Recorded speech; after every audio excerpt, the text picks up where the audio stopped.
রাতের বেলা ঘোরার শখ হয়েছে। কোথায় ঘুরতে এসেছি গেস করুন? নূরপুরে ঘুরতে এসেছি আমি।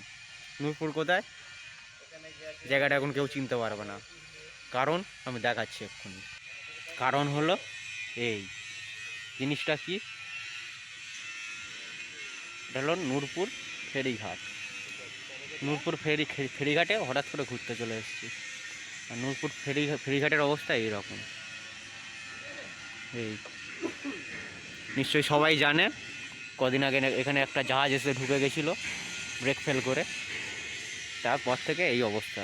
এই যে জিনিসগুলো পড়ে আছে পুরনো ফেরিঘাটের সব জিনিসপত্র। তাহলে দেখলেন ফেরিঘাটের অবস্থা। রাস্তা পুরো শুনশান, মাঝে মাঝে এই দু একজন লোক যাচ্ছে, এখানে তবু লোক দেখা যাচ্ছে। আমি যদি সামনের দিকে দেখাই, সামনের দিক পুরো শুনশান, একটাও লোক নেই, একটাও না। কিন্তু মনে সাহস নিয়ে ঘুরতে চলে এসেছি বাইক নিয়ে। এই অনেকক্ষণ পরে একটা স্কুটি গেল, পেছনে আরেকজন আসছে, তার সঙ্গে ঘুরতে এসেছি। নাম কল্যাণ, ভাই হয়, দুজন মিলে ঘুরতে চলে এসেছি। তাও আর কি, আমার বাবার সুপার স্প্লেন্ডারে। ঘুরতে চাইলে সব জায়গায় ঘোরা যায়, এটাই তার প্রমাণ।